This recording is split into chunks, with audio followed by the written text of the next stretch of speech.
Eu ia te perguntar uma coisa. Você já tomou a hack? Não. Pra sentir? Não.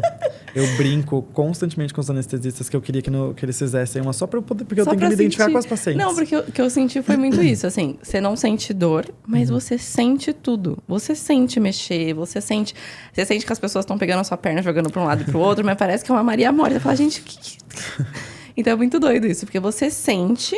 Mas você não sente dor nenhuma. Sim. Mas você sente as pessoas pegarem em você, tocarem em você. Então, isso é muito doido. E eu tento conversar sobre isso antes com a paciente, né? Quando tá perto de... Exatamente, porque isso é um fator de muita ansiedade, né? Falar, olha, você vai sentir mexer. Mas você não consegue especificar onde está mexendo. Não. E você não sente dor. E esse é o ponto importante. É igual a anestesia de dentista. Você sabe que ele tá mexendo ali dentro em algum lugar. Mas você não sabe exatamente aonde. Você não sente a dor do procedimento. É esse o intuito. Mas gera ansiedade mesmo. Então... eu falo, fiquem calmas, que ainda demora para anestesia fazer o efeito máximo. A gente testa com várias técnicas diferentes para ver se pegou ou não pegou antes de começar qualquer coisa, né? Então é isso aí, sondou, tá tudo bem, a paciente já deve estar mais calma. Nessa hora a gente vai colocar um campo. Aí os pacientes querem muito saber se o campo, como é que é, se dá para baixar uma parte ou não. Isso vai depender muito de hospital. Aqui em São Paulo, rede particular, a maior parte dos hospitais tem esse campo, que é um campo azul, estéreo. E aí tem uma parte que você consegue baixar, assim, como se fosse você separa. Tem uma parte transparente que fica coberta e depois você baixa essa parte azul e fica só o campo transparente para a paciente assistir a parte que ela quer assistir. E isso a gente conversa muito com a paciente. Você quer ver desde o começo? Quer que abaixe só a hora que o bebê nascer?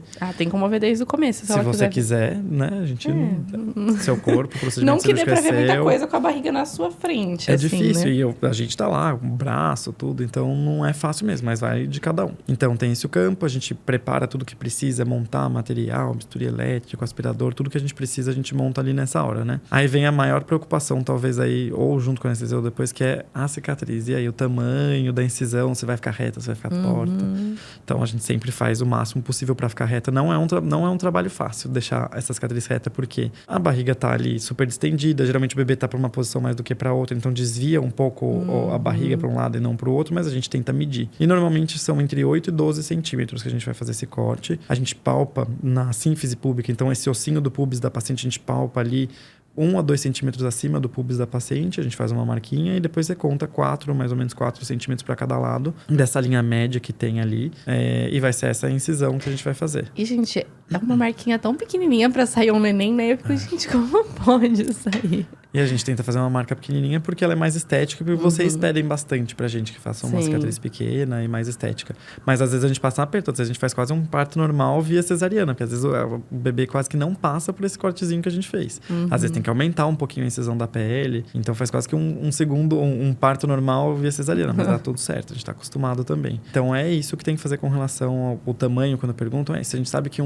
gente pergunta normalmente, né, o V do pré-natal, olha, o bebê é um bebê grandão, então abre um pouquinho mais, em vez de abrir 8, abre 10 ou 12 centímetros, depende da paciente e do bebê. Então é mais ou menos isso com relação ao tamanho da incisão cirúrgica. E a partir daí são as famosas 7 camadas, né? Então, começa pela pele, contando. Tem o subcutâneo. Depois tem uma camada que reveste o músculo reto abdominal, que a gente abre também, que é a aponeurose. Depois a gente afasta o músculo reto abdominal. Depois tem o peritônio. Depois chega no útero.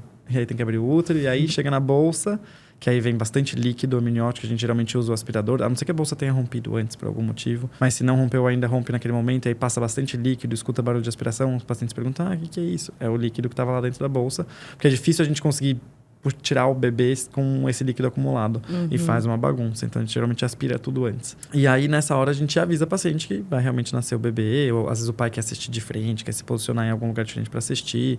A gente pergunta antes também se quer que abra, se tiver a janela para os familiares acompanhando, quer que abra nessa hora, quer ficar um pouco só vocês com o bebê e abrir mais tarde. Cada família é de um jeito. E pede de uma maneira.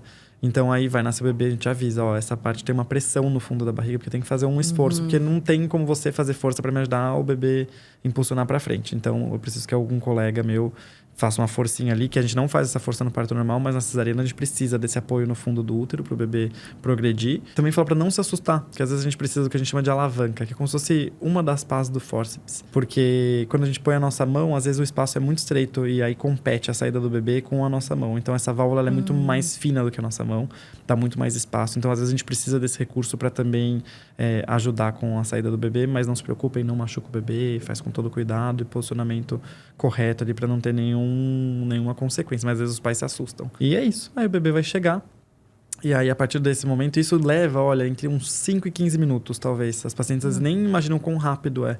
Mas entre a gente começar e o bebê tá no colo, mais ou menos entre 5 a 15 minutos. Depende se é a primeira cesariana, terceira cesariana, tem graus de dificuldades, mas normalmente é isso. E a partir daí vocês esquecem que toda aquela ansiedade meio que passou, porque vocês vão ficar ali imersos no bebê, em vocês, e a gente vai trabalhando para fechar, que é a parte mais difícil e demorada. Que é onde mais demora, né? Tipo assim, pra nascer, 2. É rápido. Pois é, para fechar vão aí uma meia hora, 40 minutos, se for tudo bem, mas o tempo total mais ou menos uns 45, 50 minutos de cirurgia. Porque tem que fechar camada por camada ali. Tudo que a gente abriu, a gente fecha, camada por camada. E tem que ter um controle muito importante da hemostasia, do sangramento, né? Então, o útero leva bastante atenção, tem bastante coisa. A gente, como mexe na cavidade abdominal, tem bastante órgão importante que fica ali, às vezes, atrapalhando. Uma alça intestinal. Tem vasos que nutrem o útero, que são grandes e muito importantes. Então, tem que ter cuidado para desviar. Então, requer mais... cuidado ali mesmo no fechamento, né? E tem que ter certeza que o útero está contraído, que parou de sangrar para poder continuar a fechar as outras camadas. Mas as mesmas camadas que abriu, a gente fecha uma por uma e é isso. Por isso que demora muito mais para fechar, porque é em ponto, então dá mais trabalho mesmo. Lembrando vocês que os episódios saem toda segunda-feira no meu canal do YouTube Fabi Santina. E temos os cortes também no YouTube, no canal Cortes Vida de Mãe Podcast. E também nas redes sociais, tanto no Insta quanto no TikTok, que é @Vida de Mãe Podcast. Vai lá acompanhar tudo. E tem o meu pessoal, né, Fabi Santina.